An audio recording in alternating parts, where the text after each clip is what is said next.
The webinar will begin shortly. Please remain on the line.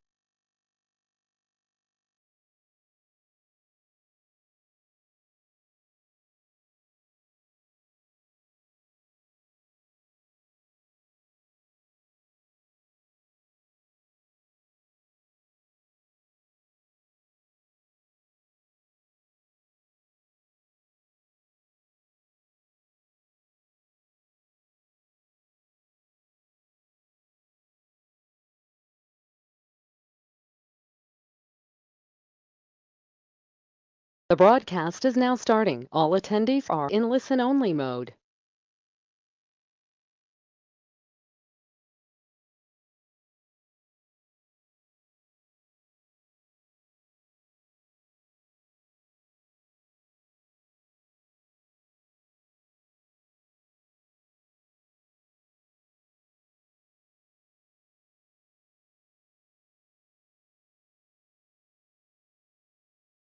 Hello everyone, good evening. So I hope I'm audible and my screen is visible. Can you guys confirm?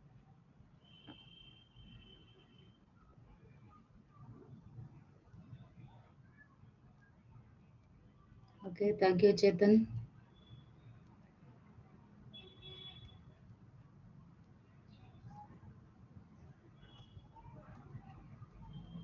All right, Ankit.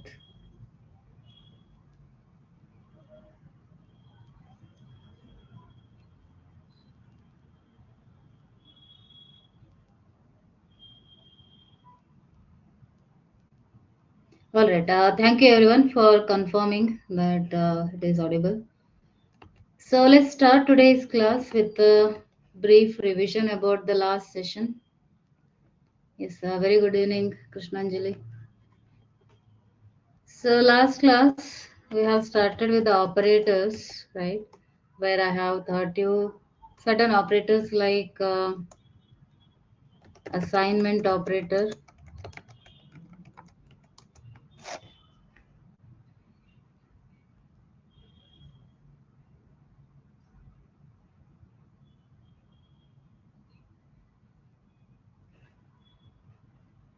and bitwise operators, correct?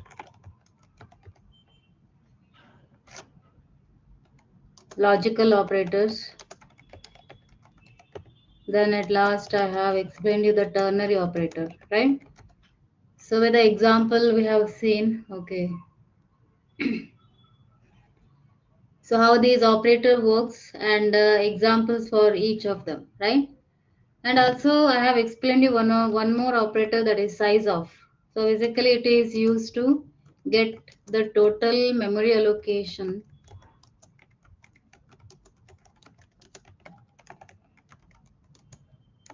for the data type, right? Or the variable. So how much byte is being allocated. Uh, am I not audible?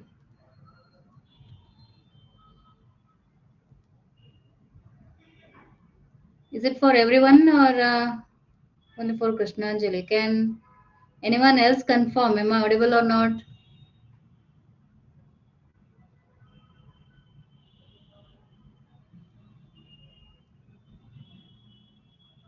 Or just raise the hand if I'm audible.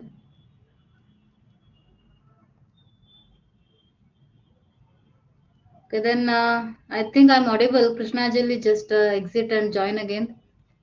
So yes, after the size of, we have discussed in brief about arrays, correct? So arrays are basically it's a collection of elements of similar type, right? So you are going to store same type of data under one common name. So that is what we have learned in the last class, how to read an array, how to print an array. Okay.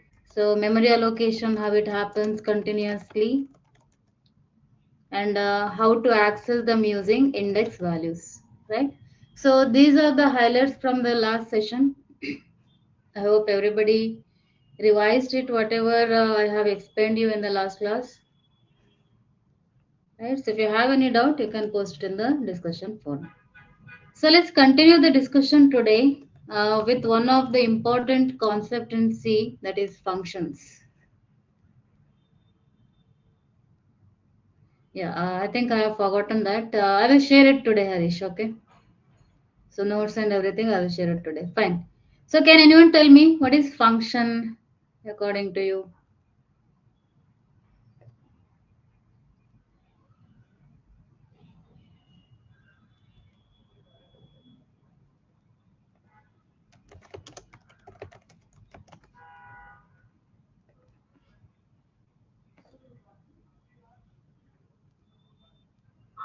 What is function?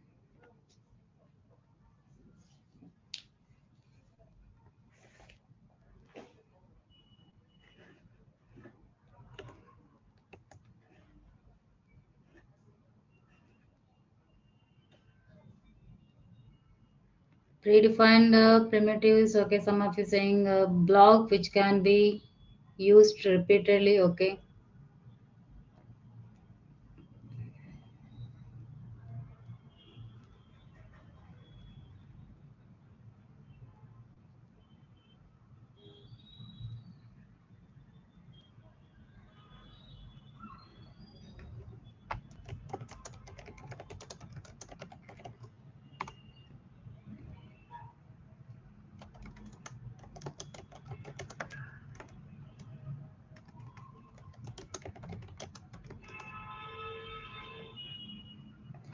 All right. So yes, right.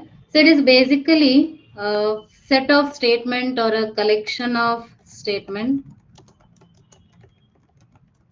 which is used to perform a specific task. So let's say whatever we have done in the yesterday's class, an array example. Now when I have an array, let's say I am going to declare a multiple arrays here, array 1 and array 2 are there. So you have to read a value from the user. See, what you have to do is each and every time you need to run a loop here with the size number of time, whatever is the array size, and you need to say scanf, and you will say percentage d and that array 1 of I. Okay. Now same thing, if you have to read a value for the second array, the same loop you have to repeat, right? Now likewise, if you have to print an array, again same thing, two times. If you have to print an array, you are repeating the loop again two times in order to print array 1 as well as print array 2. So what you are doing here, you are repeating the codes, correct? So here we are repeating the code again and again, same code. If you take reading array itself, see the same code are there, only the array is different. Here this is array 2. So whenever you have such a requirement where the logic is repeatedly being used, go with the functions. So it is not recommended that you write everything in one single function, that is main. So the first reasons to go with function is reusability. Okay, so that means instead of repeating the logic, write the function once and call them whenever it is required.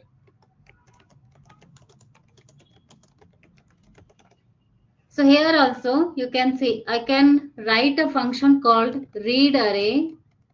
Now whenever I want to read an array, you can pass that array along with the size or something like that. So you simply have to call this instead of repeating the code. So that is the reusability. So using this function also, we can optimize the code. That means less number of lines of code you will write. So easy and your program will become simple. Third one is, see, debug and testing will be easier when you go with the function. So whenever a particular functionality is not working, you don't have to debug the whole project or the whole code. You just have to debug the part where the problem is occurring. Okay, so while writing as a function, it will become easier. Okay, debugging in Daisy, testing will be easier because it brings the modularity in your function. So module wise, so instead of writing everything in one single code, you are dividing the larger problem into smaller chunk of code. That is nothing but a functions. Okay, yes, it is a user defined functions only. So that is the reasons to go with the functions here. So if you normally check the definitions, right, in the Google or something like that, generally some function means it's an activity that is natural to or a purpose or purpose of a person or a thing, right? Yes, Om Prakash, that is correct. Good. Complexity reduces here. See, like for example, bridge. Okay. So why do we construct a bridge? The reason is to provide the access across the water, right? So that's why we build the bridge. Now bridge is built for a specific reason. It's not a generic reason, specific reason to cross the water. So in the programming also it is the same. Okay, only specific task it will perform. So generally whenever you take a function, it will have three parameters, right? So let's say if I'm having a function return in the code, so it takes certain input. That input can be anything. Okay, let's say X. This will be the input, and it will perform certain function or a logic on those input and produces the result. It gives you certain result. So that is what functions are. Here also, so you can see. Generally, it will have three things. One will be the input. It perform on those input and produces the result. So let's see how to write the function, okay, in your code or in the C. So functions are basically written using three steps which are mandatory and very important. So first one will always be the function declaration. See, in case of normal data type also, we have to declare it, then we need to use a variable, right? So this is the same thing. So in order to write a function, first step will be function declaration. It is nothing but instruction to the compiler about function, input type and output what it is going to perform. So how will you write it? So the syntax basically looks like this. There will be a return type, return data type we say, then followed by function name. So function name can be user defined. Then there will be a arguments, okay? The data type like input one or type of input. What do you want to store or pass it to the function, data type 2 and so on. And function prototype will always end with the semicolon. So that is the first step. The second step is function call. Okay. So you need to call a function in order to execute or get the result. Okay. So in order to get the result from function, we have to call it. Else it will never give you the output. So how will you call the function? So wherever you want to see the result, just say function name with the value you need to pass here. So how many value I have mentioned? Those many values. The third step is nothing but the logic part. We call it as a function definition. So here function definition will look like this. See, return data type followed by function name. Okay, then the data type argument 1, data type and argument 2, like that, n number of arguments. Now here there is no semicolon, you will have a bracket, it's a block. So within this there will be a logic, or we will write statement or statements. So these are the 3 steps which are very important while writing the function. So let's take a very simple example, okay, how I can perform the operation here. So I will say write a program to find sum of 2 numbers. So let me take this example. So let's open it the code and I will directly write it. See, first thing first, here there will be a header. See, after the header you need to have a function declaration. Now the function declaration, return type. Let's say I want to return an integer value. So I will say int, followed by function name here. Okay.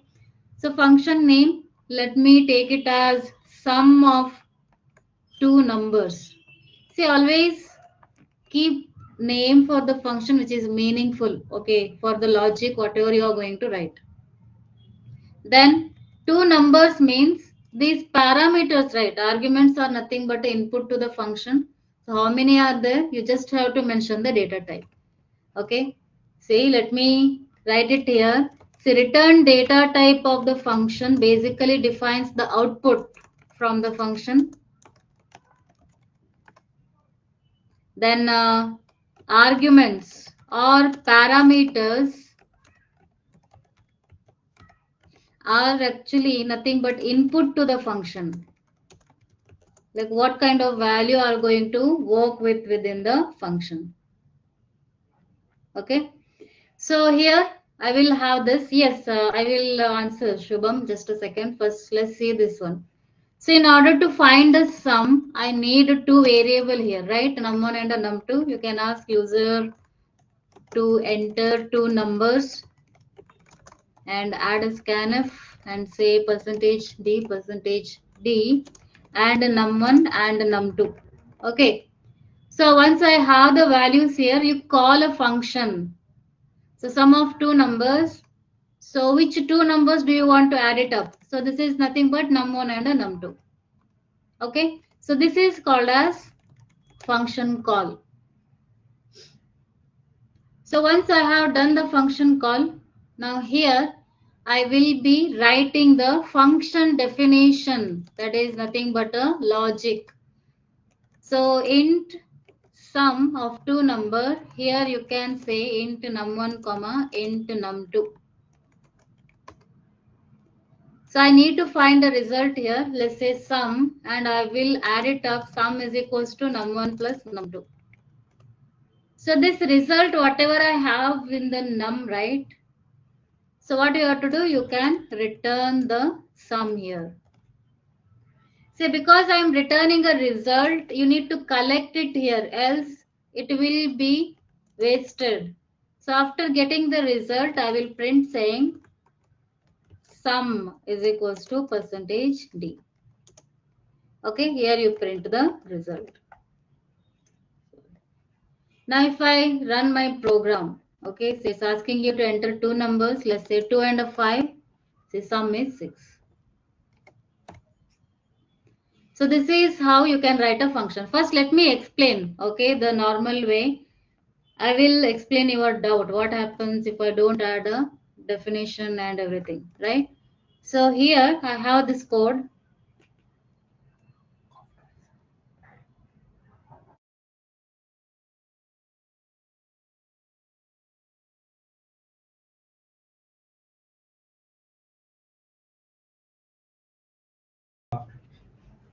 Okay, so here what is happening is, first of all, so whenever your program starts the execution, okay, so line by line it will execute always. So one by one, first it will declare the variable, it's reading the value, storing the value, then there is a function call. So whenever function call happens, it will be moving, okay, control here, where value of num1 is copied here and num2 is copied here. The values are being copied.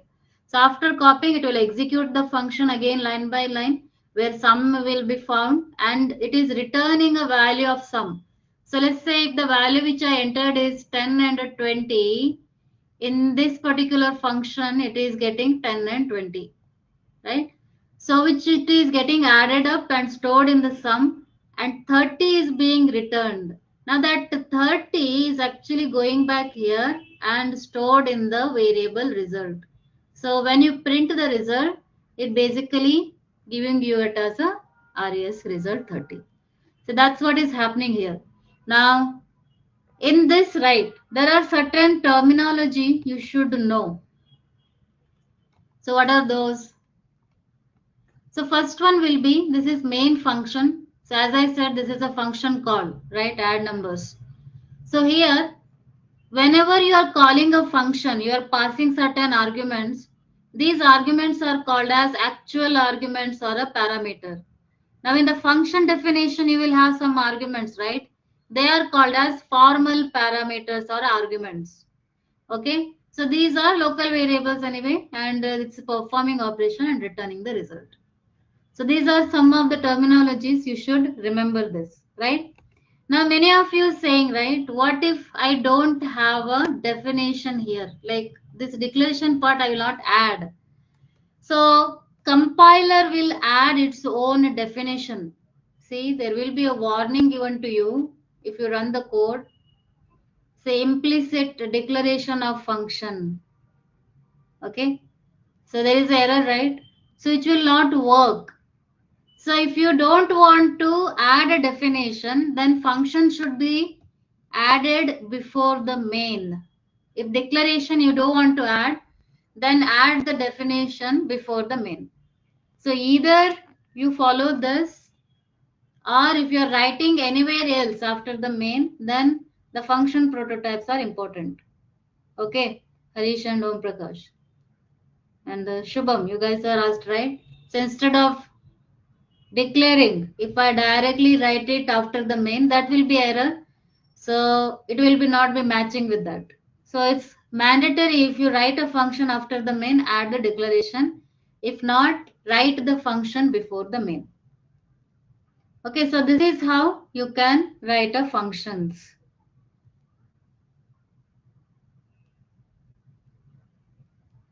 Yes, okay. So go through this, all the,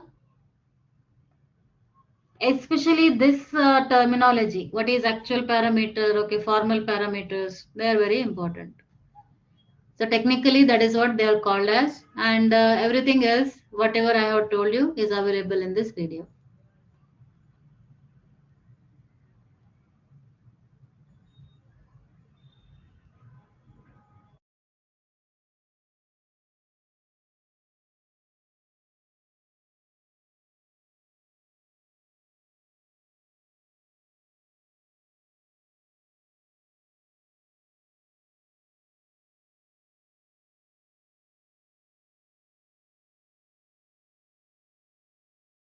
Yes, exactly. Okay. So Kunal, if you have doubt on the if else and all, see, try to post your doubt in the discussion forum, because here it will be a bit difficult for me to explain that. Okay. So post your doubt, Kunal, in the discussion forum. I will answer that. It's already shared. It's already shared. Everything is available in the LMS.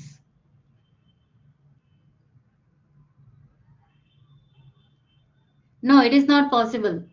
So here in the function definition means when you write a logic, right, there you have to provide the parameters and the names and all. It is not possible, okay? Only in the declaration part you can avoid it. You can declare only the data type. But while writing the definition, it is mandatory. You have to pass the variable names, okay? Fine. Now let's move on. This is how you write a function, right? Now, when you call a function, right, there are two ways to call the function. Any idea? What are those?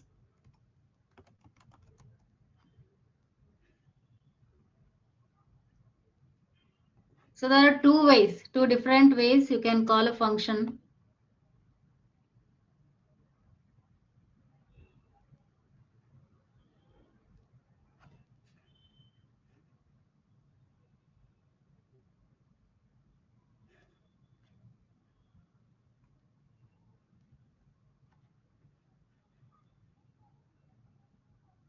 Oh, very good.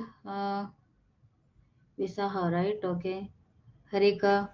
Exactly right. So, which is either we call it as a pass by value or call by value method. Both are same. The second one is pass by reference or call by reference.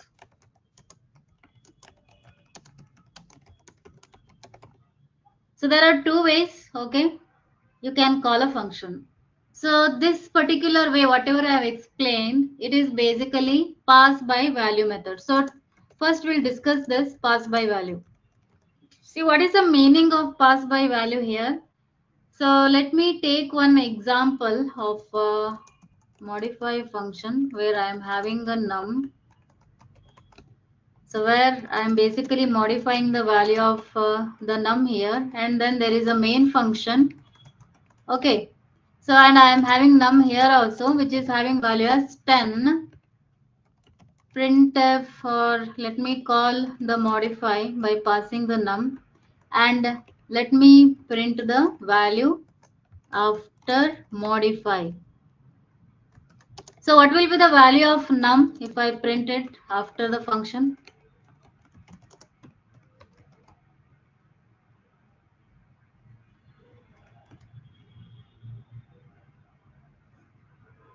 So here, what will be printed?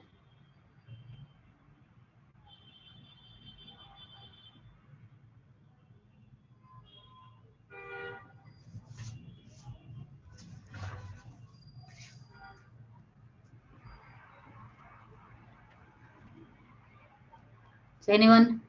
20? Yes. Okay. Directly copy values from arguments 20. Okay. See by if I go by the function, right? Yes, I am supposed to get 20 here, but that is the limitations of a pass by value. Okay. So what is happening here is in case of pass by value, this is called as actual parameter. Correct.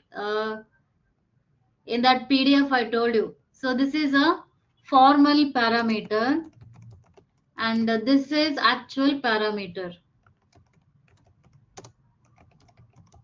So when you say pass by value method, see what is happening is in pass by value, value is being copied from actual to formal. Only the value. It is not actually copying the variables. It's only copying the value. So it is like the num whatever is there in the main, right? It is a separate memory in the main. Here there will be a num which is having value 10. Now whatever the num you have in the modify, it is a separate memory. It's a separate container or a space. See, they are not same. See, don't think that because I have the same name, these are the same variable. No, it's a different variable. It's simply copying the value from this num to that num. Okay, so after copying this modification, whatever you are doing, it is happening here in the function modify. So after modifying, right, it is deleting this. So and it is coming back to main. Now in the main, did I modify anything? The num value is not modified, right? It is same. So if you print after the modification, it will be still 10 only.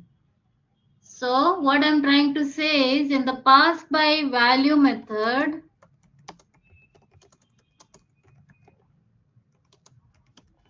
the modification done to the formal parameter will not be reflected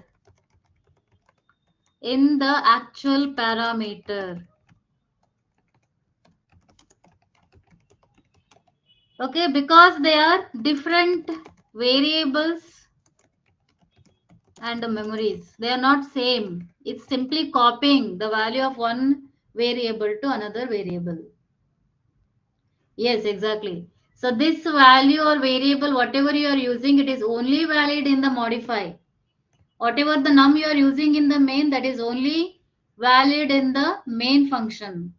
Okay, so if I run this, see here, it will be after modification, the value will be 10 only still.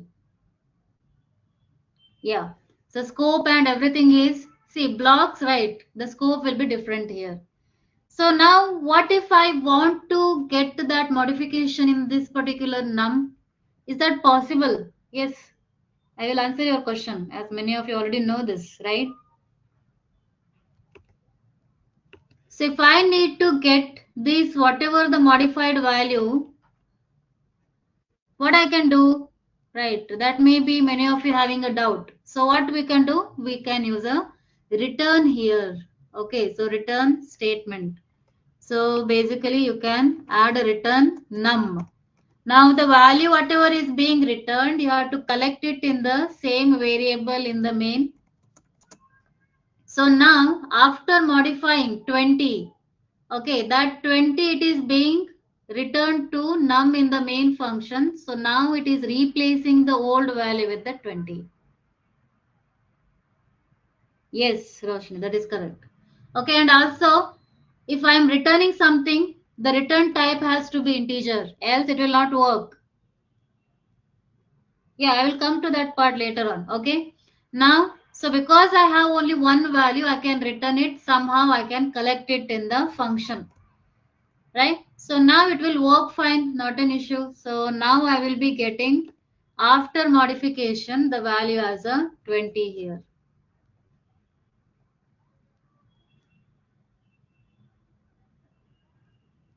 Okay. Fine. So far, so good. Now let's take an example here.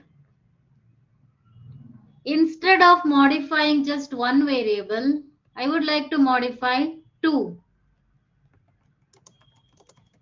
Okay. So in that case, do you think is it possible to return the multiple value? Okay. Now two variables are being modified here. So num1 is there in the main and num2 is there.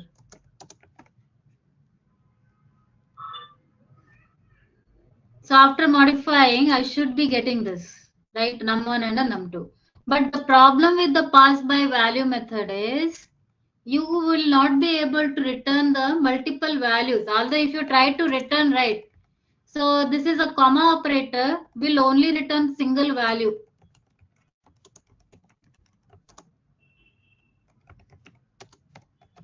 So it is basically returning num2, only one. It will never be able to return the more than one. Okay. So in that case, you can collect it to any one of the variable, not both the variable. So that is the limitations of a pass by value method. So what is the limitation? Basically, we cannot modify more than one value. Okay. So if we have to modify more than one, we had another method, right? More than one value, then we have to go with pass by reference. So anyway, I will explain what is pass by reference. Yes, in order to return an array, right, Harish, you have to understand this pass by reference method, addresses and all. So only num2 will be used here. So if you declare num as a globally, that is another concept. Okay. So what if that variables are not global one? Okay. They are like limited to function only. I don't want it as a global. I'm simply talking about local variables with the function. Okay. So if we have to modify more than one value, then we have to go with the pass by reference method, which I will explain with the pointers. So in order to implement this, we need pointers. Okay. So why there are two ways of calling a function? Because of the drawback which is available in the pass by value, where I cannot have a two values modified.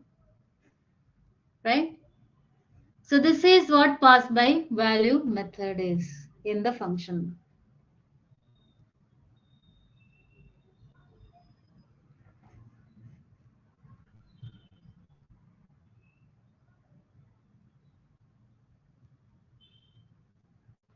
Now apart from that, I will also like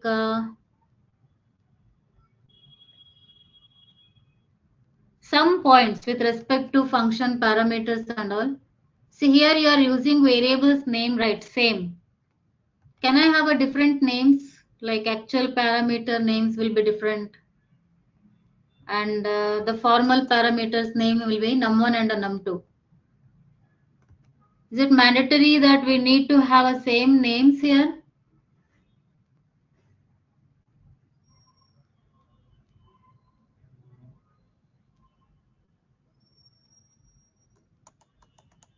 What do you guys think? No, Kunal, it will not update in case of single values.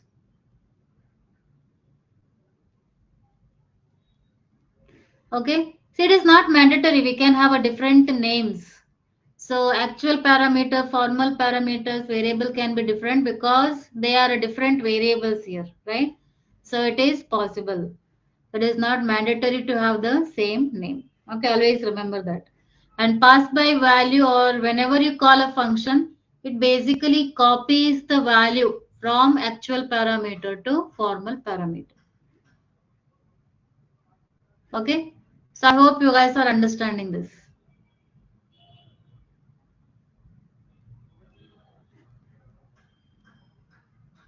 Yes, we can have a different names. Fine.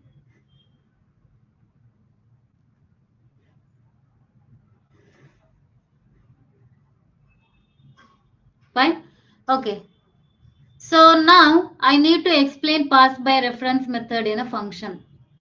But before understanding a pass by reference, we need to understand one of the concept called pointers. Okay. First we'll discuss the basics of pointers. Then I will explain how to write this. So do anybody knows what is a pointer here?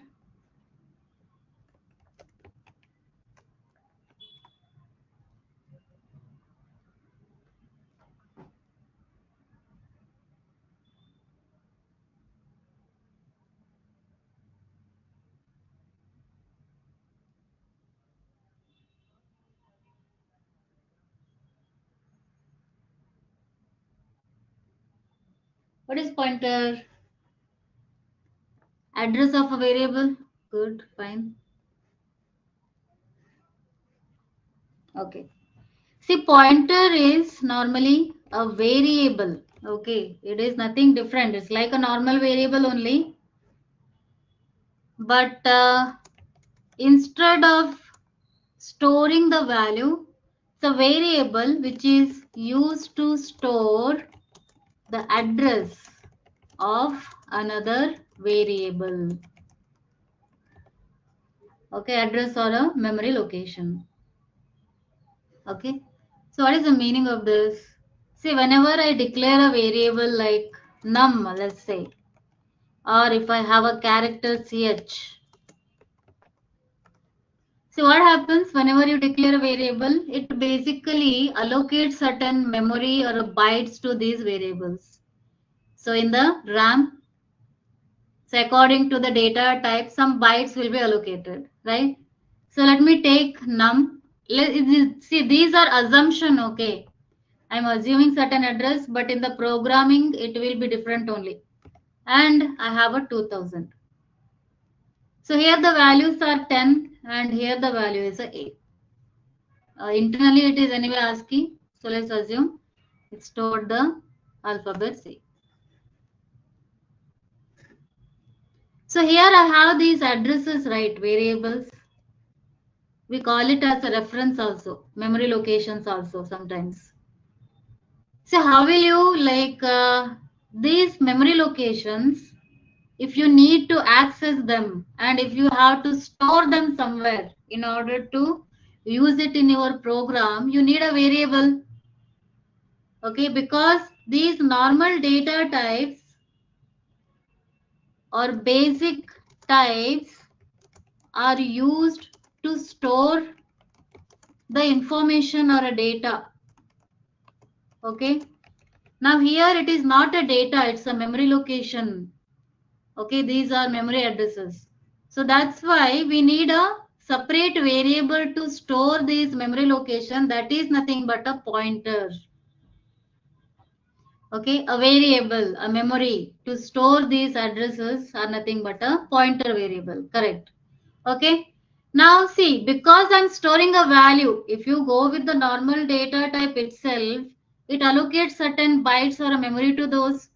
So if it is a pointer, pointer also requires certain bytes or a memory to store this address, right? So what will be the size of those pointers and how will I declare them? So let's see that. So pointer, the declaration, the syntax will look like this. So you will have the data type followed by pointer name. Okay. Now the data type followed by star and a pointer name. So star is mandatory. That is what differentiates the pointer from the normal variable. So for example, if I have a int star ptr, or I can have a character star cptr, I can have float star, name can be anything. Okay, names are user defined, it's up to you how you name them. So star double dptr. So how do you read it? See here you have to say ptr is a integer pointer which is ready to store the address of integer variable. Likewise here also same thing. cptr is a character pointer which is ready to store the address of character variable. Okay, so like that how you read it. I will explain why we should go with the pointers and all in a bit. Now, see this is how you declare them. So how much bytes will be allocated for these pointers? See, regardless of the data type, the main responsibility or usage of a pointer is to store the memory location.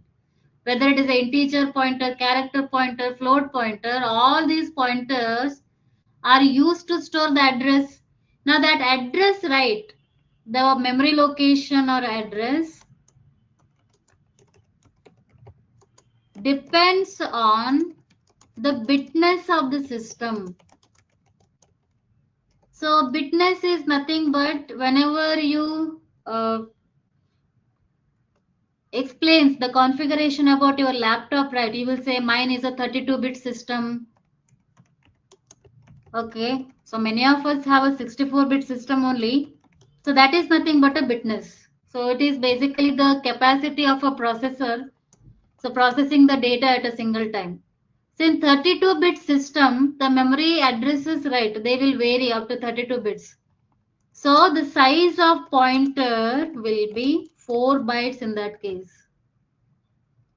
so that it can store up to 4 bytes of information. In case of 64-bit system, size of pointer will be 8 bytes because memory locations will go up to maximum 8 bytes. So 32-bit equivalent to 4 bytes, 64-bit is equivalent to 8 bytes. Okay. So that will be the size. Regardless of a data type, it does not matter here because whatever is the data type, the main aim of the pointer is to store the address, right? Then what is the need of a data type, that I will explain in a bit. Okay, don't worry about that. So let's say here you have int star ptr or a char star cptr, like I have a float star fptr, then there is a double star dptr.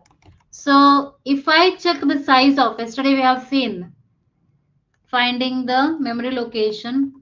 So size of ptr, you can print it out and check what will be the size. It will be fixed, so it will never vary.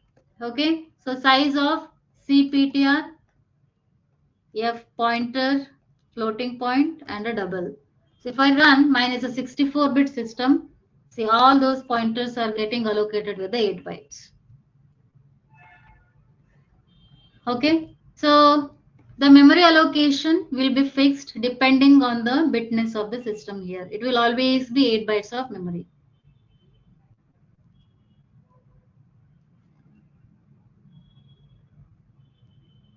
Okay, so this is what pointers and how to declare and the memory allocation. Now how will I store an address in these pointers? Let's say one example num.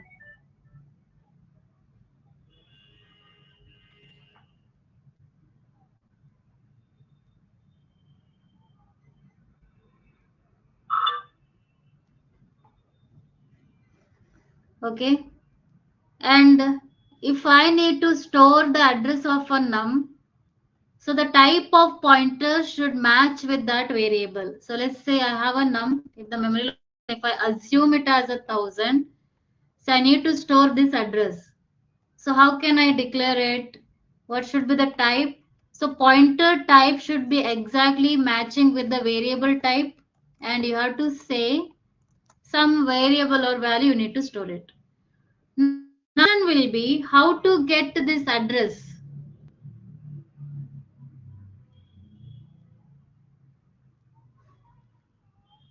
Okay, so how do I get the address of the num? We use one operator called ampersand. This is called as reference operator.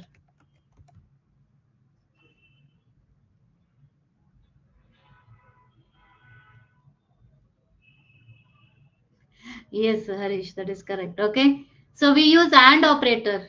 You used it somewhere in the scanf, right? So AND basically returns the address of a variable.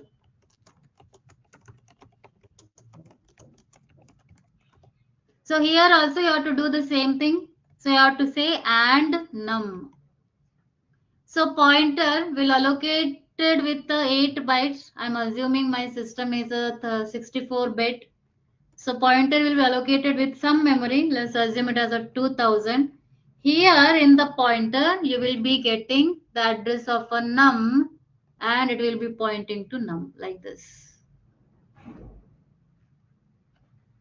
Okay. So that's how you can get the reference and store the address here. So let me show you in the code. You can take a screenshot and later on you can try this. Okay, size of and all. So int num is equals to 10 I have.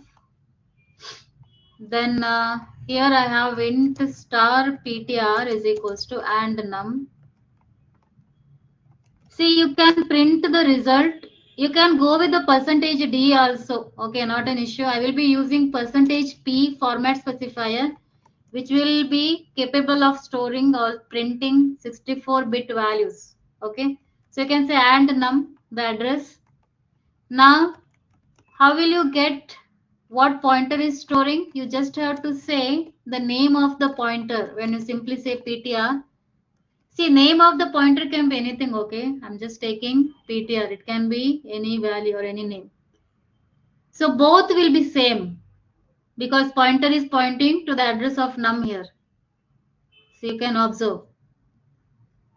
Okay. So if you use AND with the ptr, it will be returning address of pointer.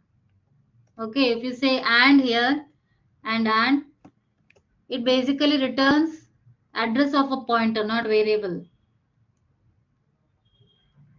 Okay, so likewise you can get the address.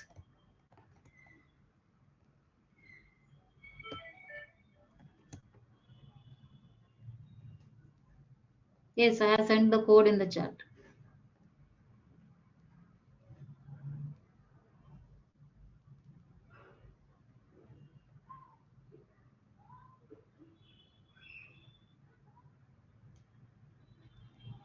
Okay, so yes, now I have a variable with a certain memory. So how will I get that memory? Basically, you need to use a ampersand. That is a reference operator. So with any variable you can use it. It basically returns the address of a variable. So this is my pointer where I'm storing the address of a num and which is indirectly pointing to the num.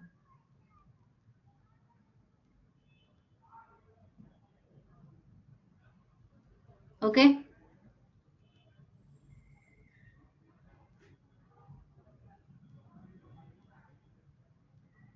Yeah, I will explain. So that is AND. Now we have one more operator in the pointer which is called as star. Now star, right, apart from declaration, if you use star anywhere else with the pointer, it basically means dereferencing operator. So what is dereferencing operator? Okay, what it will do? So whenever I apply it on the pointers, it is only valid with the pointer or array. So as of now, I'm explaining pointer. So when you use it with the pointer, it basically fetch or modify the value present in the memory location or address wherever that pointer is pointing.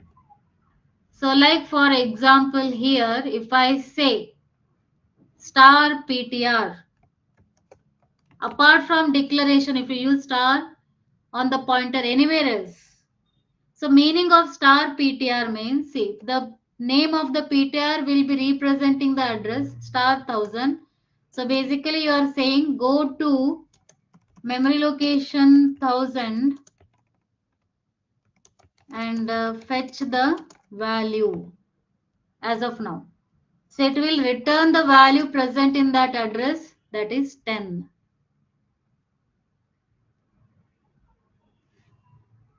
Okay, so you can use it either in a printf statement to print what value it is returning, or you can use it in any assignment. After fetching, you want to store it somewhere, you can do that. So star is basically dereferencing operator. It used to fetch or modify the value present in the memory location or address.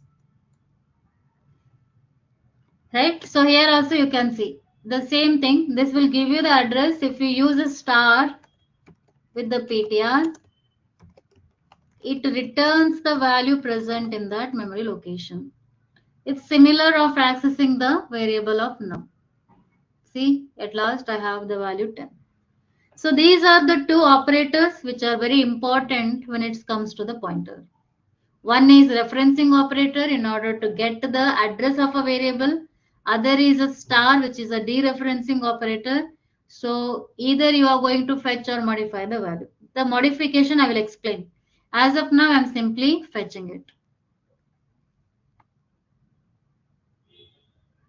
Okay. And this dereferencing is only valid with the pointers. You cannot use it with the normal variable.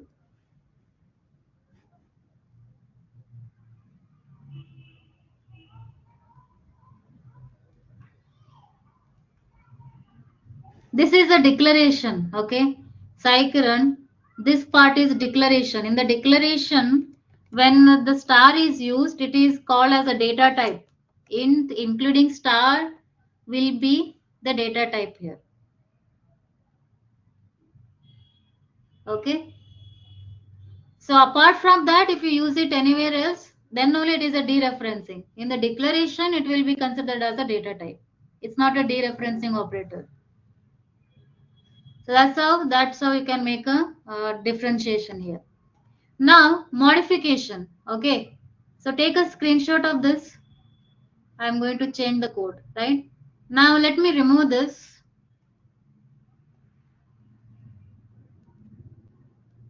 I hope this is done, right? Now see, before the value of num I will be printing as a num. So then I will say star ptr is equals to 20 and I will print the value of num after.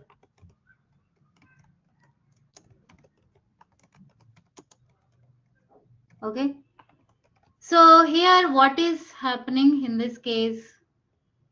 So whenever you say star PTR is equals to assignment operator,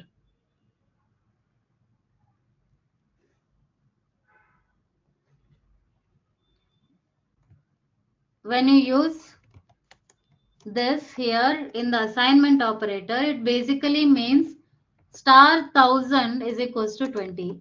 So go to memory location 1000 and assign the value 20. So it will go to 1000 and it will replace the previous value with the 20. So the whatever the changes you are making with the pointer, it will be reflected in the variable. So because it is nothing but pointing to the same memory location here. So the changes made with the pointer, it is going to reflect in the variable also.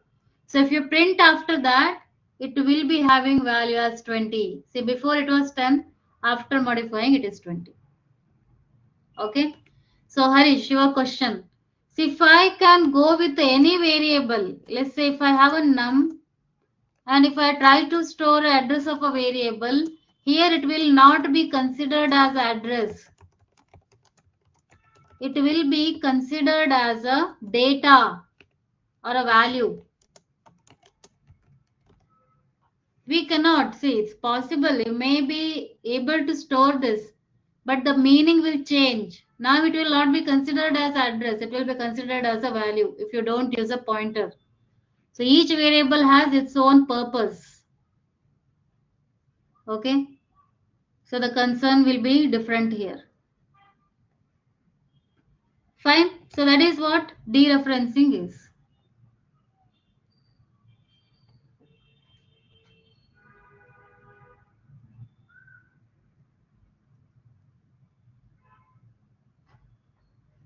Okay, now let me ask you this. If I have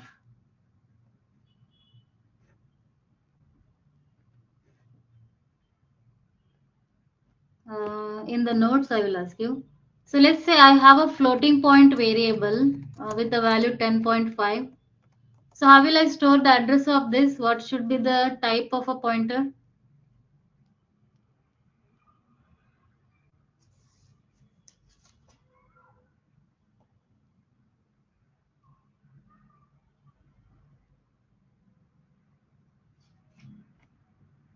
What should be the type? What type of pointer I should use to store the address of this variable? So it should be float only, right? Yes or no? So float star pointer name and can be anything and store the address of fnum. So whenever you are storing the address, right? So the data type of the pointer should be matching with the type of a variable. Always remember that. See, if you have a character variable, ch, so now the type of pointer has to be this. So why? What happens if I don't follow this? So while dereferencing, you will not get a proper answer. That's why. Okay, it has to be the same type. If you don't follow the type, say when you dereference, right, it basically fetches the value depending on that data type. That's why it is important you use the same type of data for a pointer.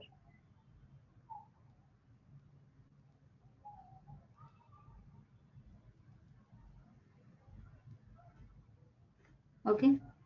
Now the question will be why I have to do this, right? Why pointers?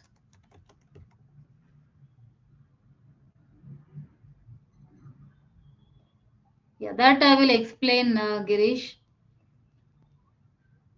with the Indianness and all. So don't worry about that. I will explain it. Now before that, why pointers? Why do I have to use the pointers?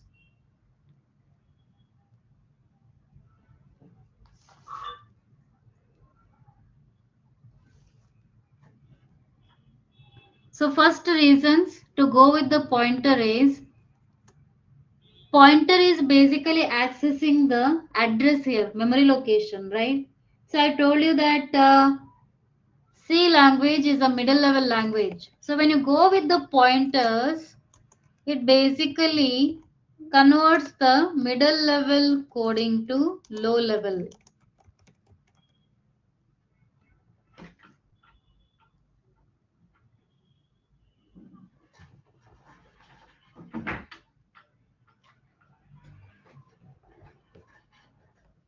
Yes, exactly. So here pointers, whenever you use it in your code, it basically converts into low level where you can directly access the memory, the hardware access. Okay, that is only possible with the pointers. Without any restriction, you can do that. So previously we have learned a function, right? So functions will convert, okay, mid-level to high level. So functions are always a high level programming, okay? So which provides you the portability. So you can use it anywhere, okay? You simply reuse the functions anywhere. Now using pointers, because you are accessing the hardware here, there will be a efficiency. So efficiently you can use the memory with the help of pointers. So that is the first reason. Second reason is to implement the pass by reference method. Okay. So which anyway I will explain now how to implement the pass by reference. The third reason, which will be to dynamic memory allocation. So to handle the memory dynamically, we need a pointers. So these are the reasons to go with pointers. Okay. So here in the PDF, if you see, second, after the array, yeah, pointers, correct? So to have C as a low level language, right? And then returning more than one value from a function, which is nothing but a pass by reference. So basically we go with the pointers here. So I have explained you how to like use or declare a pointer. Okay. So referencing and dereferencing, how it happens, and a star operator, so which are very important.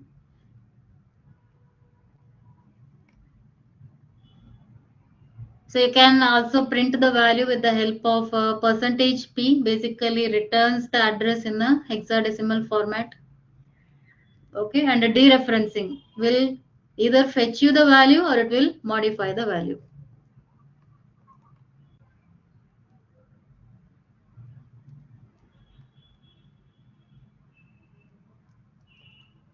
Okay, now before moving on to this, let's explain, let me see, the pass by reference method. I hope this much is clear to everyone and a star. Okay, you have to understand them very clearly. So pass by reference method. Here what is the meaning of reference? So just now I told you, right? What is the meaning of reference here?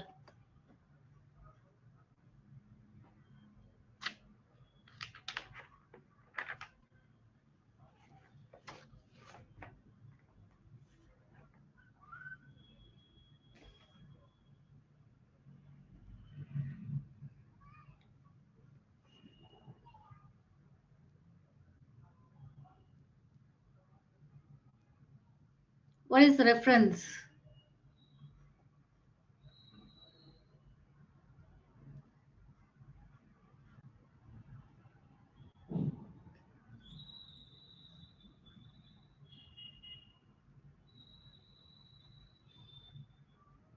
Accessing the address, same variable. Okay, fine. So reference in a normal word, it means address.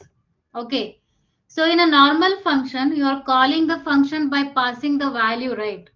So in pass by reference, we'll call the function by passing the address of actual parameter to formal parameter.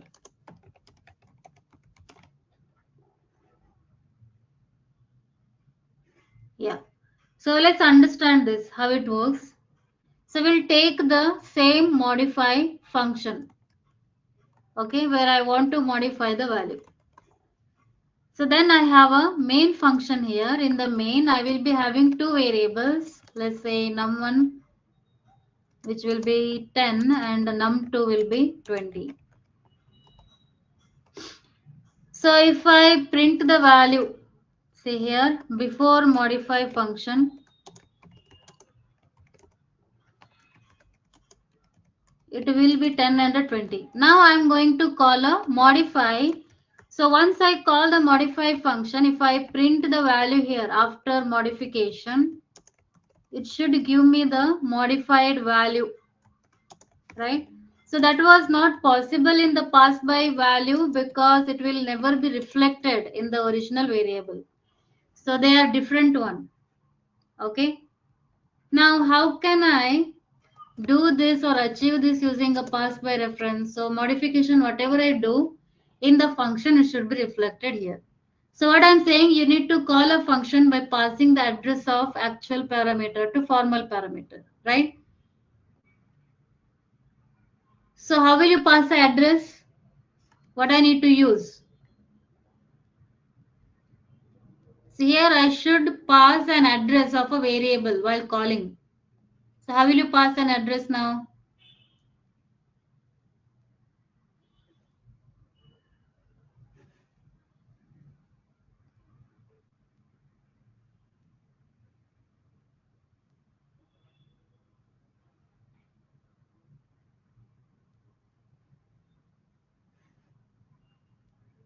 Yes, and right.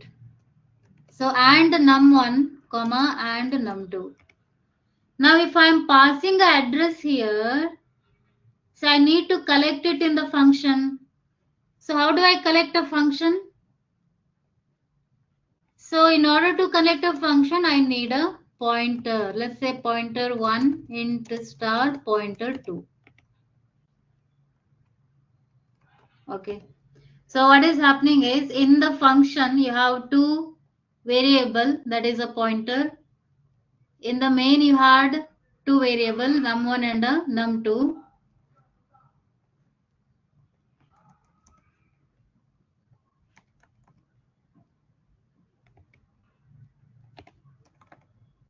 So some address, let's assume here I have 10 and a 20. Okay, now I'm calling that function by passing the address. So in the PTR1 and PTR2, you will be having a memory location. So here it will be 1000 and here it will be 2000. And these also will get some memory like this. I'm randomly assuming the things here and it basically points here. Okay. Now in order to modify the value, you have to use a dereferencing. Star PTR1 is equals to star PTR1 plus 10, let's say. Then star PTR2 is equals to star PTR2 plus 20. So what happens in that case? So in the first statement, so star PTR1 plus this.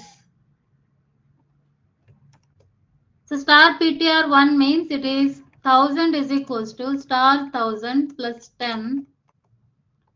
So it is fetching the value in the right hand side and adding that value with the 10 and storing back in the same memory location 20. Okay, so here in the num1 the changes are reflecting. Now similar way here also star 2000 is equals to star 2000 plus 10.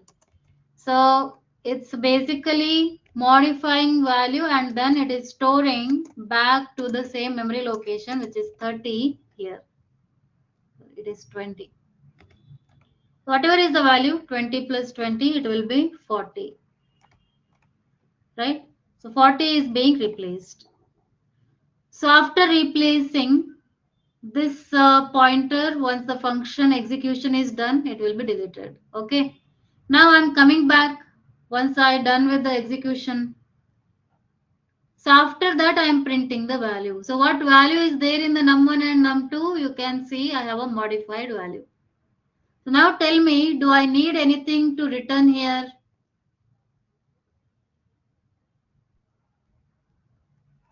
Do I need to return anything?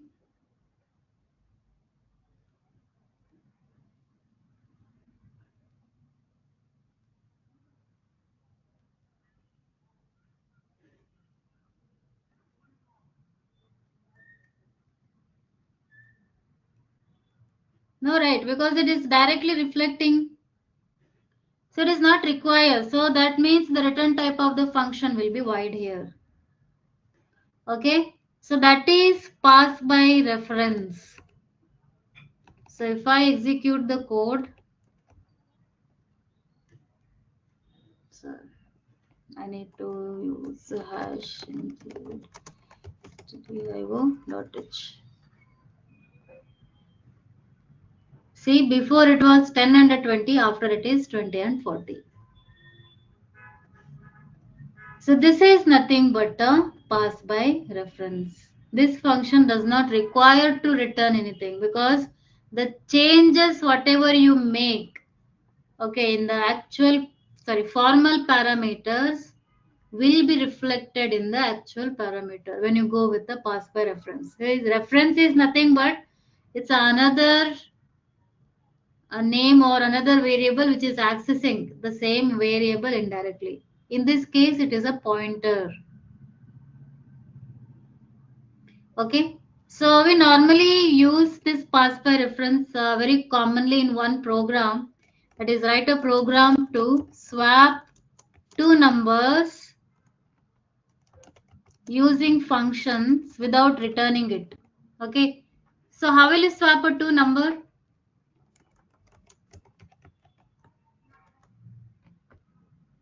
What method do you use? There are many. So the most commonly used one is using temp, right? Where you will be having a temp, then let's say temp is equals to num1, then num1 is equals to num2, then num2 is equals to temp. Sorry, that instead of num1, you need to use a pointer now because I want this swapped value in the main. So you have to use a dereferencing star ptr2. So here star ptr2 is equals to this. See, whoever did not receive the access to LMS, you need to contact the student support. Okay.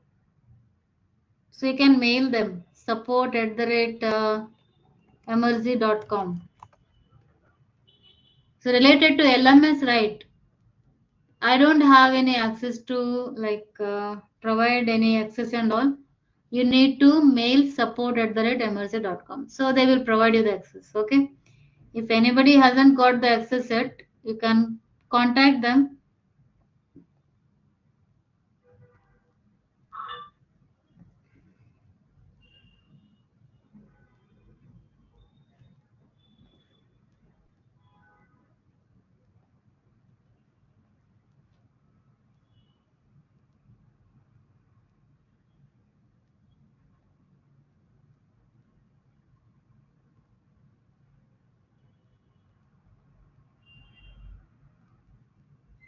Is this fine? Pass by reference.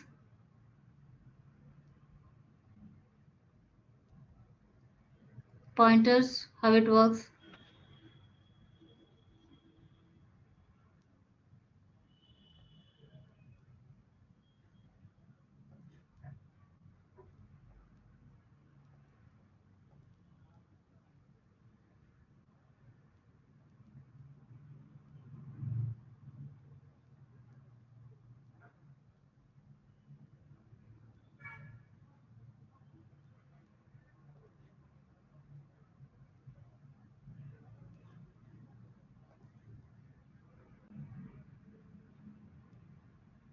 So if you have any doubt regarding this pass by reference, let me know.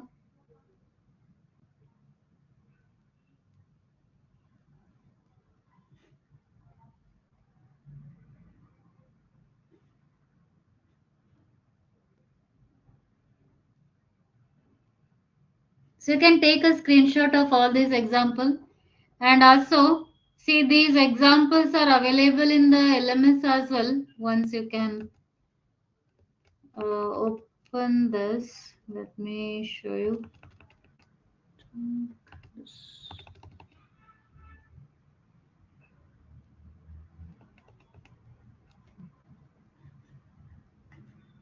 Okay. So in the LMS, right, there is one section called template programs for the C. There you will find all these examples. Once you can refer and try to execute them. See here, C programming template codes. So related to all those topics, it is there. And see the recording sessions, as many of you asking where to find the recording sessions and all. See here it is. All I have uploaded. Today's I will upload here only along with the notes. Right? So rest of the things are here in the discussion forum. I can see there are no doubts. Okay. See, if you have any doubt regarding any of the concept, you can ask it here also. If you haven't received the access to the LMS, contact the support team. They will provide you the access.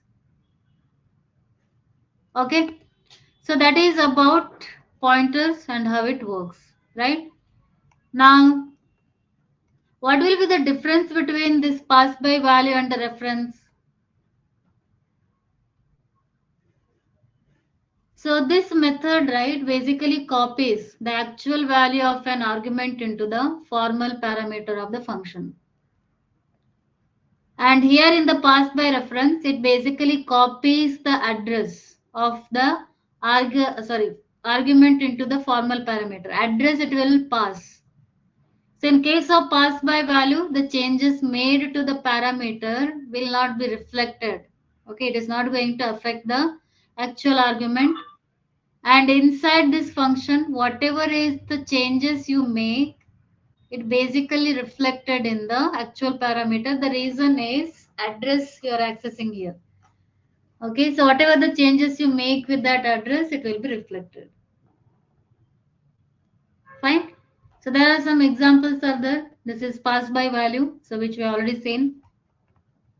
So if I modify anything, it will never be reflected. Now if you have a pointer, it basically get modified. So what is the advantage of pass by reference? So whenever you want to return more than one value from a function, you can go with the pass by reference method. Okay. I hope this much is fine with everyone, right? Is that okay? You got an idea what is pointer and how it works and the usage of a function, why to go with the functions. So far, any doubt? Anyone?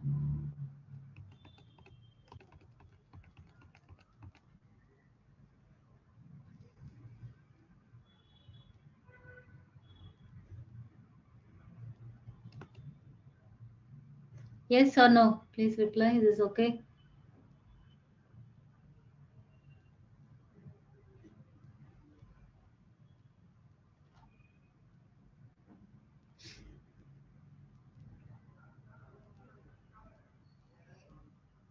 Okay. Now let's continue. So many of you have a doubt, right? If the pointer memory location is fixed, where whatever is the type, I'm simply storing the address, right? So why do I need that data type? Okay, what is the importance of a data type in a pointer? Okay, so data type in the pointer basically represents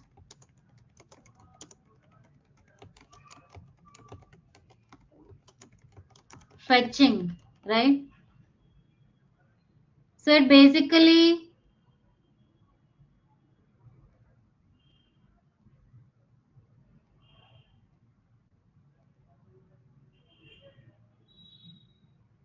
okay. Yeah, I will come to your part, Siddhartha, just a second. So data type in the pointer represent the fetching. Like when you dereference, it is fetching the value, right? So how it will know that how many bytes I need to fetch?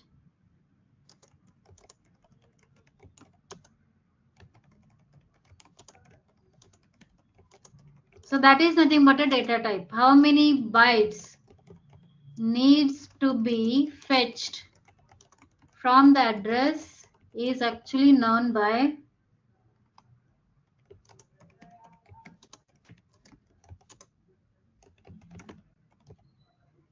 So if you don't follow the data type, what happens? Okay. So that we will understand because it is a very important concept in the pointer. So you need to know that storage concept of a machine, we call it as a Indianness. Okay. So what is Indianness? So Indianness is nothing but the byte ordering in a word of the machine. Okay, so we have two types of Indian system. One is a little Indian, other is a big Indian. So in the little Indian, the LSB in the lower memory address and MSB will be in the lower memory address in case of big Indian system. So let's understand what is the meaning of this. So whenever I have a variable, let's assume I have stored some 4 bytes of value. It's a hexadecimal value I'm storing. Okay, so we know that integer means it will be storing 4 bytes or allocating the 4 bytes to num. So, true.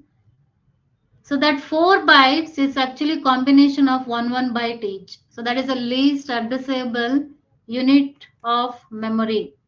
So if I assume it as 1,000, so from 1,000 to 1,001, 1,002, 1,003. So 4 bytes are allocated. Yes, Arif, that is what I am explaining here. So from 1,000 to 1,003 allocated for a num. Okay. Now this memory, right, they are not actually a big chunk of memory like 4 bytes. They are combination of byte by byte. Depending on the data type, it will allocate them continuously. So one byte each. So how does this data is being stored now? Because it is a number here, right? It's one whole number. So how it will divide and store those value in the memory? That is nothing but a Indianness. So it is a byte ordering of the machine or a system. So how the multi-byte is basically stored within the memory. So if I go by this, there will be a two type. One will be the little Indian system. So what happens in the little Indian system is the least significant byte will be in the lowest address or the starting address of the memory.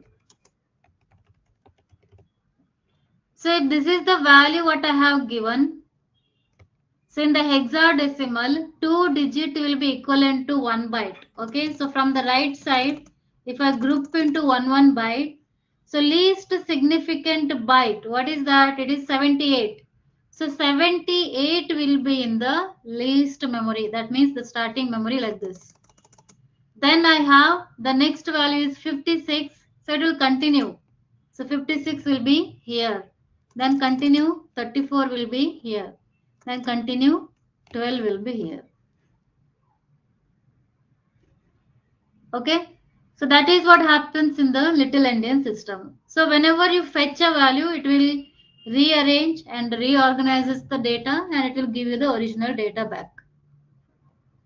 So this is one way, and this is the most commonly used storage system in many of the processors, like in Intel, your Mac OS, your Unix, Mac OS processor and all will make use of this.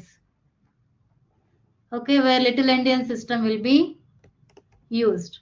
Now the second method is big Indian system. So what happens in the big Indian system? So similarly, there is a 4 bytes allocation happens, right?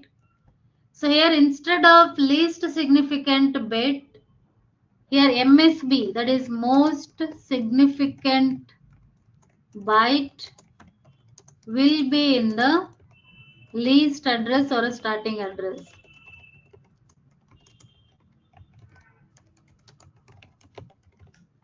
So that means if I take the same value,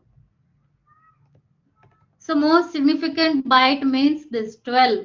So 12 will be stored here, followed by the rest of the bytes. So 1, 2, 3, 4. It's like exactly how the number is in the same order it will be stored. So this byte ordering, okay, the storage how it is done, it is actually nothing but a Indianness. Now how it is related to pointer, that anyway I will explain, okay, but do remember this, it is very important. That's how your data is being stored. Okay, you can take a screenshot quickly of this if you want to.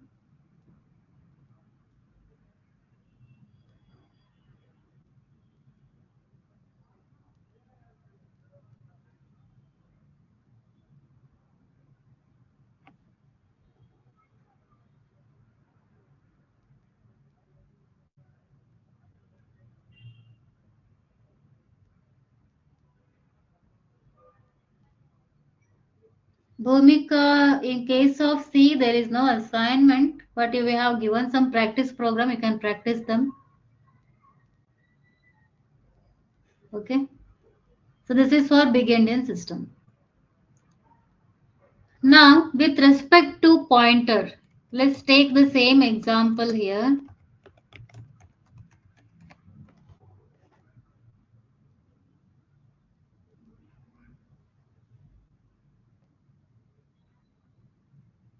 Yes, exactly, Arif. That is correct. Okay.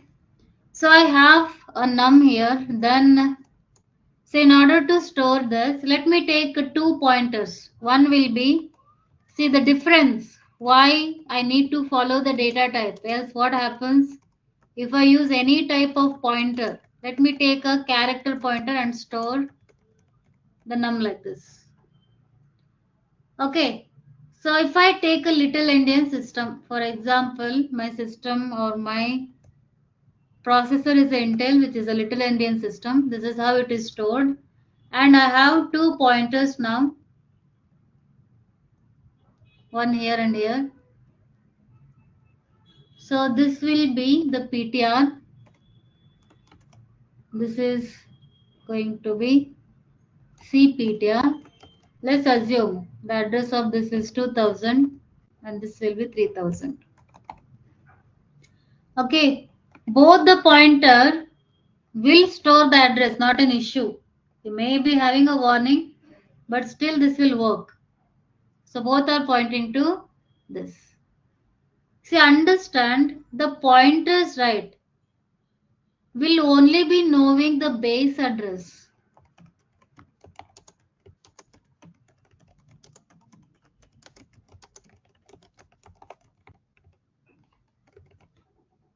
See, it is unaware like how many bytes of data is there, what is the type of value. Pointer will never be knowing that. Okay, so it is only storing the base address of the variable what you have mentioned. So both the pointer is pointing to the starting address of a variable. Now if I dereference, so dereferencing means it will fetch the value. So whether if I dereference with the PTR or a star PTR. So what happens here? It's actually kind of star 1000, right? So when it is dereferencing, it is checking the data type of the pointer. So in this case, data type is integer. So it will fetch 4 bytes of value. So 4 bytes means all the 4 bytes starting from 1000 to 1003. So 78, 56, 34 and 12. And then it will rearrange and basically returns you the exact same value. But the same thing if you do it with the character pointer. The address anyway it is same. But the data type is different here. In this case it is a char. So the size of the character is 1 byte. Okay. So it will only fetch the 1 byte from star 1000. So 1 byte means here it will be getting you only the 78.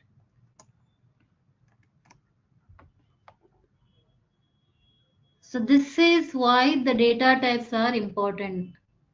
So else you will not get the value properly. Let me show you in the code itself. Okay, here I have the same, and if I print saying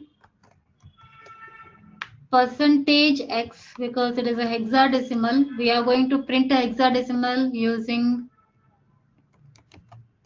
the format specifier percentage x here, percentage. Let me check. Okay, star cptr.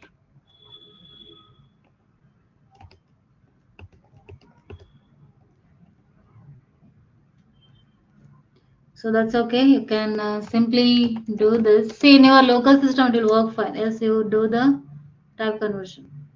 So see, observe here.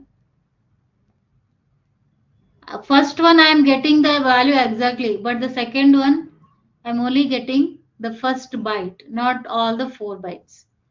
So that is the importance of a data type here. Okay. So basically that's why we should know this Indianness. Right. Now can you guys like tell me if it is a big Indian system, same thing if I do it, what will be the answer?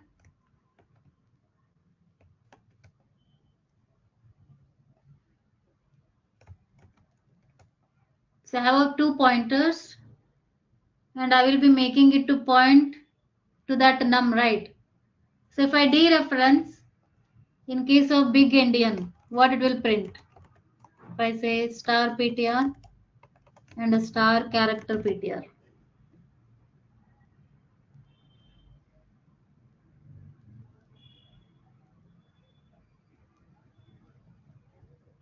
12.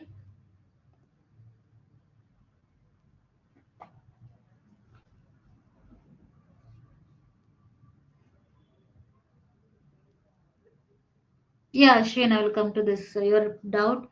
See, in case of first pointer, anyway, I will be getting the same answer.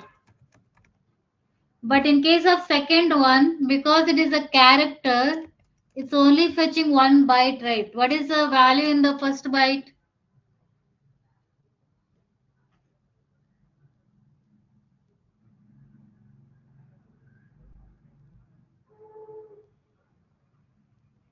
12, right? So only 12 will be displayed. Yes, Ashwin, I will explain. Say if the num value is 0x1, 2, 3, 4, 5, 6, only 7, 8 is not there.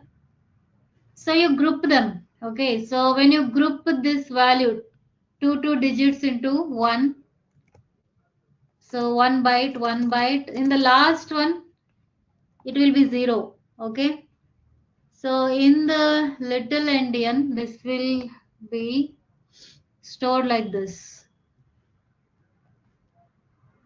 So 67, 45, 23. So last one 01. Only one digit is there. So other digit will be considered as a 0. Okay.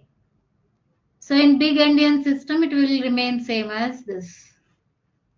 Okay, Ashwin. So that's how it is stored. Fine. So you have to be careful. That's why. So the data type of pointer is important when you dereference. Like how many bytes of data needs to be fetched from the address will be known by the data type of pointer. So if it is integer, it will be fetching 4 bytes. If pointer is integer, 4 bytes will be fetched. If it is double, if you dereference, how many bytes are going to be fetched here?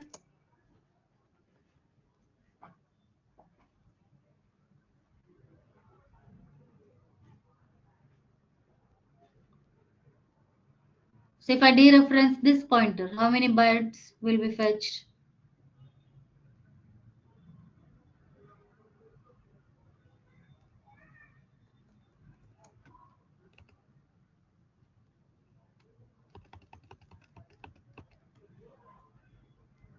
So 8, right? The data type is double.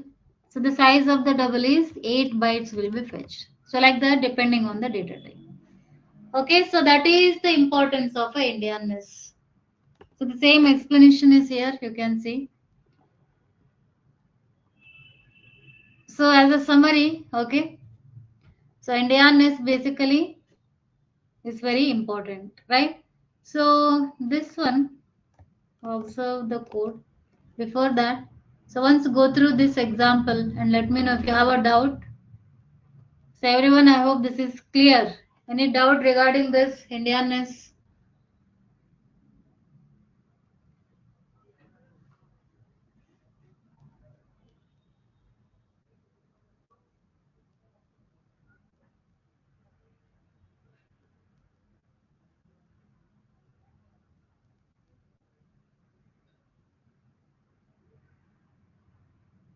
I hope this much is fine.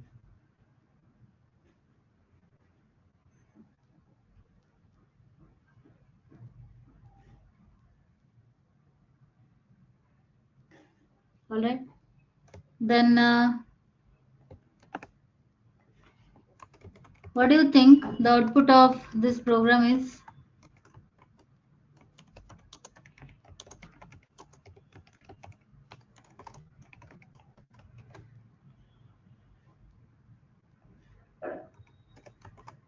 What will be printed, whether it is equal or not equal?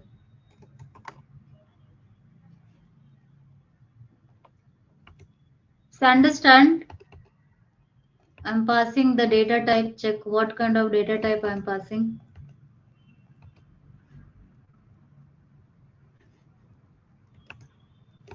This one.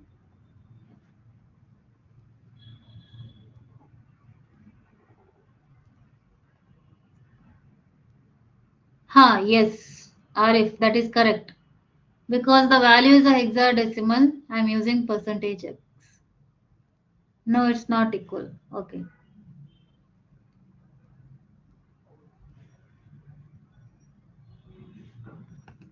So, see here, char star means what? It's a pointer. So, what will be the size of a pointer?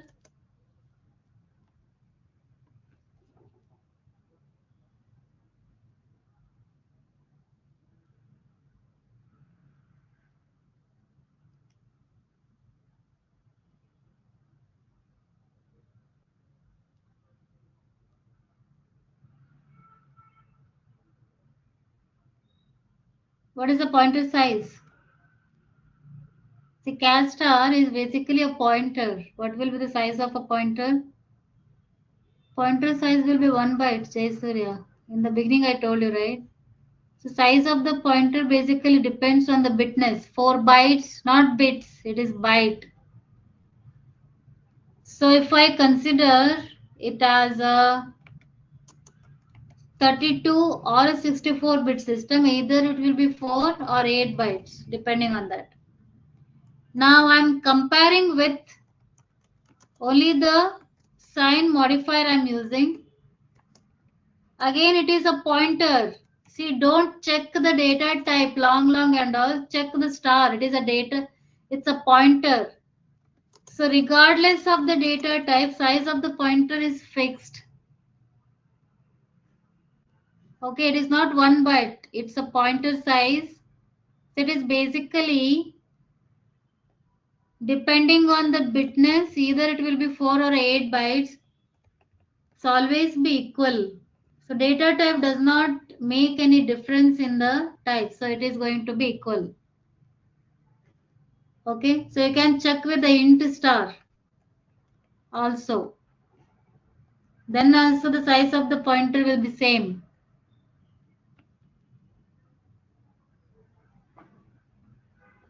Okay.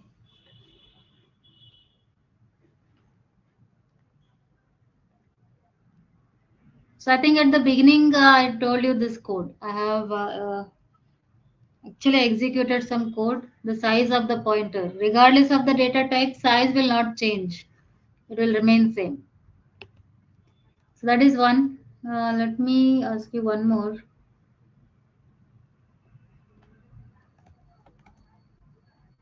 See here I have this code, correct? Let me not take this. Let me take. So you can do conversion where I'm converting. So integer to char pointer. And I will do this. Star ptr is equals to 0xab. Now if I print the value of num, percentage x and a num, now can you guys tell me what will be the value in little endian and what will be the value in the big endian? If I print, what will be printed? What is your answers?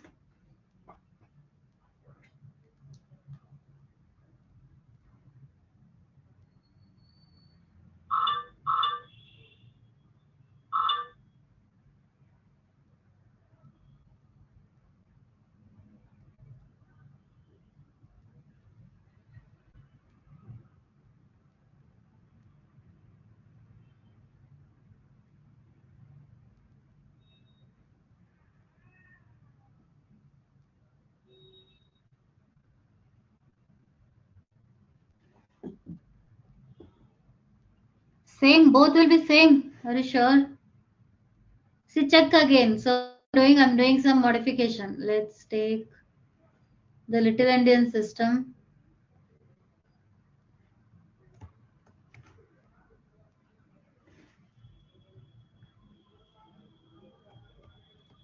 See in the little endian, right?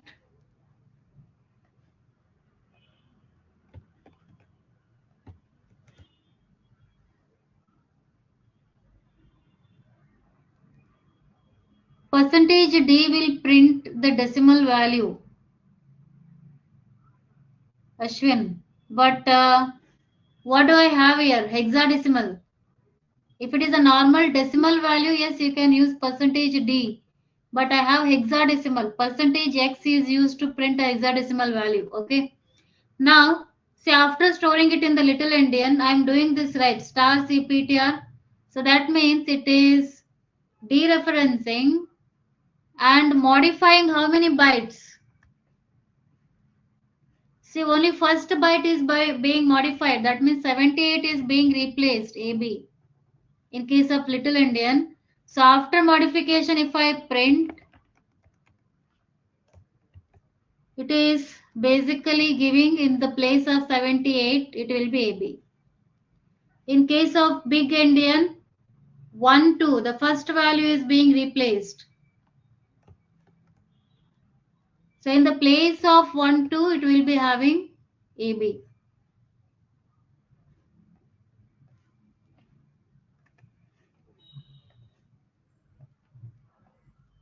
Okay, whether you fetch or whether you modify, if the data types are not same,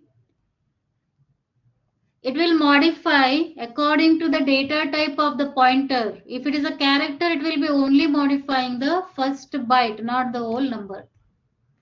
So that is why following the data types are very important whenever you go with the pointers. Okay, so understanding. So that is what Indianness is. All right. So I'll just revise today whatever we have learned as of now. So today's session we have started with the functions. So introduction part, what is function? It's a set of instruction or a block of instruction which is designed to do a specific task. Then we also learned why function. So instead of writing everything in the main, why I should go with the function, because there are many reasons. One will be the reusability, then divide and conquer. Okay, will give you the better debug and testing optimized code you can write with the functions. Then the way of calling a function, two ways: pass by value, the other is pass by reference. Now in order to implement a pass by reference, we need a pointers. So that is what we have started with. So first we understood what is pointer. Okay, then how to declare a pointer and why pointer. Then at last, I have discussed about Indianness, which is a very important thing when it comes to the data storage. So if you understand this, why the data types are important in the pointers, you will be getting it. Okay. So this is what I have covered in the today's session. I hope you guys were able to follow me and understood the things. So any doubt?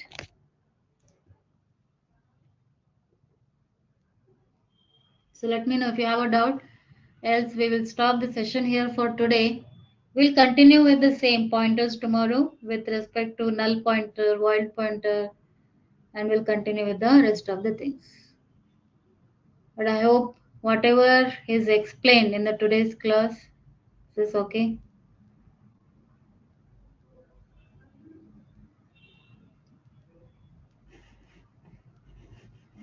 Ashwin,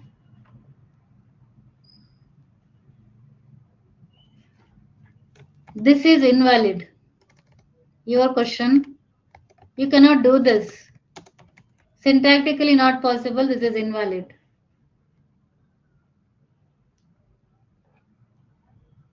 The valid way is to first have a data type followed by the star. So star should not be before the data type. Okay.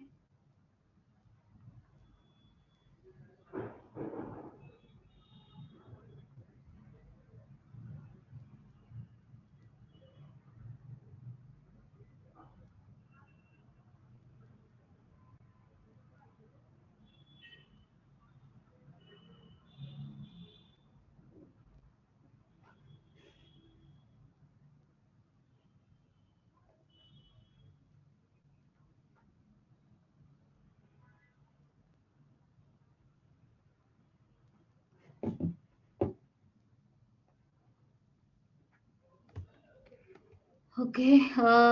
Kunal.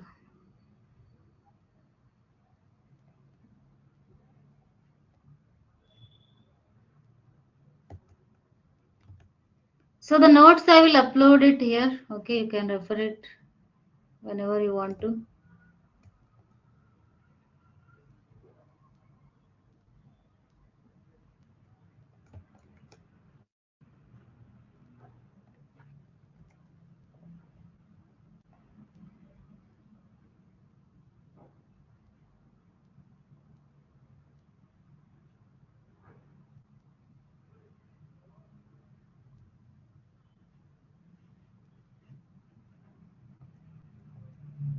See, Kunal,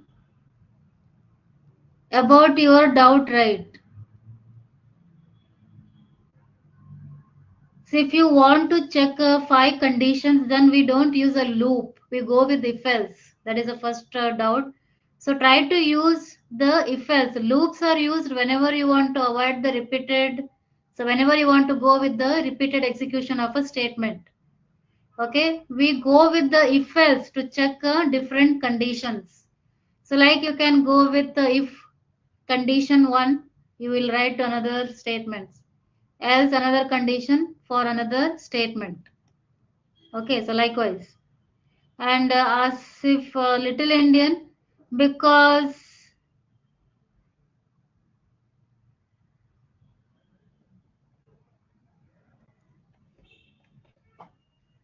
so you can do some research on that. Okay, tomorrow you can only tell me. So just check why the little Indian.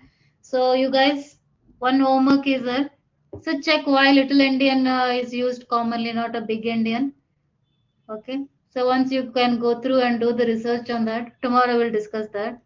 And offer letter and all, I'm not sure. You have to send the mail to support. Okay, this is a mail ID. If you have any doubt regarding that, you can post it. Okay.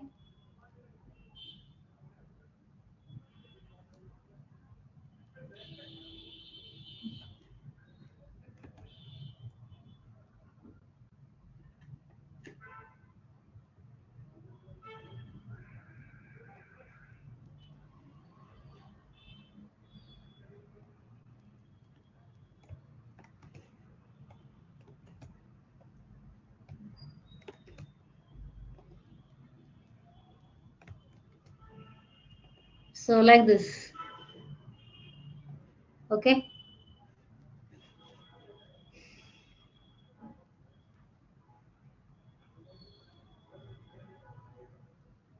There is no assignment, or if in case of C, you can do it on your own. Okay. All right, guys. I will stop here for today. If you have any doubt, do post it in the discussion forum.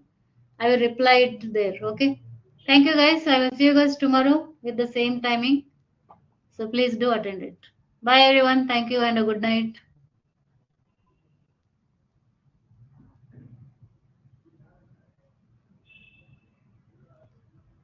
Thank you. Bye.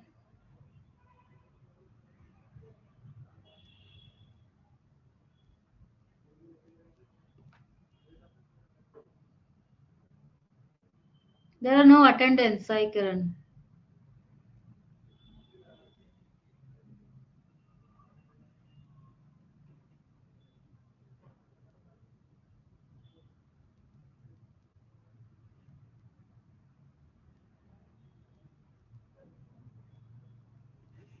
If you don't want to check all, then go with else.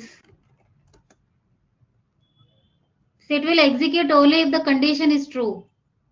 Else it will not. See, it executes if this condition is true, then only it will be executing this. So according to the condition, it will execute the statement, whichever is true. It is not dependent on each other.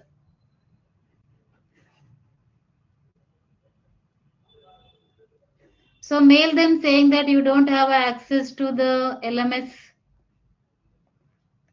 or you did not get offer letter, like that you mail them. Okay. Yes, Kunal. One by one, it will check all the conditions.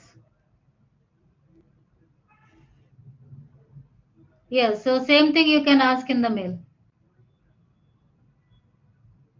No, there is nothing to pay all. Yeah, it will check everything, Kunal. So whatever the condition you write, it will check everything, all the condition. So first it will check whatever condition 2, 3, 4, 5, like that.